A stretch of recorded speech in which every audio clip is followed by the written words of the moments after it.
As you learn about the narcissistic pattern, it's also wise to reflect on the much healthier alternatives. Now, below you're going to find a link to my new extensive course called Ready, Set, Connect. It addresses both the mindset and the skills involved in gratifying relationships, and I hope you'll find it to be quite therapeutic.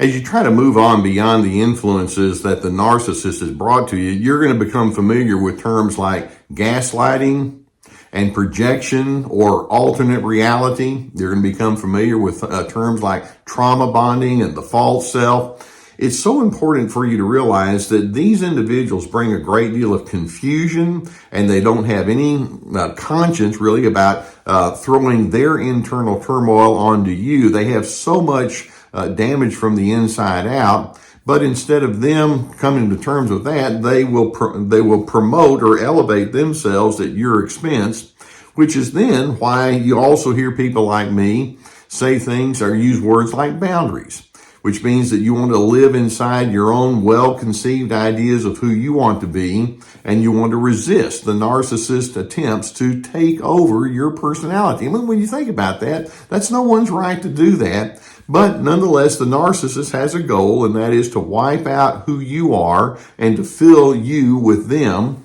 and to make you have the same opinions and priorities and interpretations as they do. Does that sound like a good way to go? Now, what I want to do today is I want to talk with you about the threefold process that's going to help you find stability after you've had ongoing exposure to this. And one thing I want to mention before we get into this, you'll hear so many people say, well, you just need to go no contact and that's going to solve your problems. Well, sometimes no contact really is necessary. And when you get away and you don't have them whispering in your ears, that can certainly do a lot in terms of you moving forward. Sometimes, though, it's not possible because you have other individuals that are also a part of the equation that you don't want to have no contact with. And other times, even if you do get away from them physically, they still can stay inside your head and create that influence, and we need to figure out how to get beyond that. So here's my threefold idea, the threefold process that I believe that each one of us would need to go through as you're trying to get away from the narcissist influence.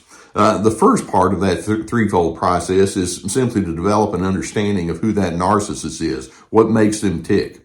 The second is to develop a meaningful understanding of who you want to be and how you define yourself. And then third, you want to commit to consistent behavioral and emotional responses in the aftermath of having been with that person. In other words, I'm going in a very different direction from where they led me to up to this point. Let's break this down. Number one, when we talk about understanding the narcissist, it's going to be helpful for you to ask, who was this person anyway? What in the world is going on? And you don't have to completely break down their psychological makeup, but it's helpful to know, this individual is a damaged individual. They have a lot of phoniness that they operate with. They have a lot of posturing. And I need to understand this was not the standard bearer that they wanted me to think that they were. I recall so well one woman who was middle-aged saying to me, as I began understanding my own father, who was highly controlling and dominant and negative, as I began to understand him as being damaged and carrying a lot of psychological baggage, somehow it helped me make a breakthrough. As I would look at his own anger that he would have toward me and how that represented his deep insecurity and his fear and his hidden shame and guilt and inadequacy, it made me understand, okay, he's putting all this stuff out towards me, but it's really about him and the fact that he never has been able to come to terms with that. It can be helpful for you to objectify that and understand the message they're sending to you is actually more about who they are. Also, as you try to understand that narcissist, I'm hoping you can realize that their strategy for coping with life's problems is almost all external. And what I mean by that, they use blame and accusation. I've got to get you to think differently. They project their own unresolved issues onto you. If you could just do whatever is going on actually inside of me, then I'll be a better person. They want you to conform to their agenda. They put their constant tension inside of you where you're constantly walking on eggshells. But they don't address things from the inside out. And it's necessary for you to realize I don't have to play the role that they have ascribed to me. Likewise, as you understand that narcissist, you're going to realize that they have assigned the role to you of confirming their decency so that they can go on somehow in their dysfunction. When you think, okay, you want me to prop you up, we call that enablement, so that you can be okay. I don't think that's something I need to do. And you want to also understand that their opinion of you is coming from a very poorly developed ideology. These people don't think deeply. They don't think with the full analytical thinking. That's who you're dealing with. Now, taking the second part of this threefold approach towards stabilizing, you want to then ask, well, what would it be like for me to develop a meaningful understanding of myself? In other words, what are your beliefs? What are your interpretations? What is your sense of purpose? And I'm hoping that's something that you can contemplate in an ongoing basis. Be a student of life, be a student of yourself, and remind yourself, I'm not in this world to prop up this other person's psychological dysfunction. That other individual is projecting their turmoil onto me, and it doesn't belong there. That they want control and dominance, but you see, I want decency and goodness. What does that mean? And so I'm hopeful that you'll be able to think of yourself very separate and distinct from who the narcissist is. And you can remind yourself, I have a good mind, I have good intentions to build upon. And so I'm going to focus on specific traits and specific priorities. I'm going to be a contemplative thinker. Why would I do A and not do B? What does that mean, and what is my reasoning? And then when the narcissist wants to continue to plead and argue and discount and all the rest, it's like, going back to section 1 where we talk about how they're coming from their place of unfinished business, I just don't feel the need to go along with that. I'm going to be separate and distinct. I'll concentrate on my version of who I want to be, and that's going to include assertiveness. That's going to include staying away from their chaos. I permit myself to grieve what I could have had with that person, but I'm also going to see that grief will become a gateway towards my commitment to a much better and fuller way of life, beginning with dignity and a sense of purpose. Then that takes us to the third part of the threefold process, and that is I'm going to commit myself to behavioral and emotional responses that work. In other words, for example, when I feel angry, what makes sense to me? The narcissist can come at you with all sorts of dysregulated anger, but what do I think about that? What's healthy about it? What's not healthy about it? What's the best way to manage conflict? Likewise, I'm going to think in terms of my defenses, my fear, my shame. How much of that do I need to carry around? And what would be my better alternatives to that? What would it be like if I were not quite so defensive and if I could come to terms with some of those shame messages that are there? What would it look like in real life?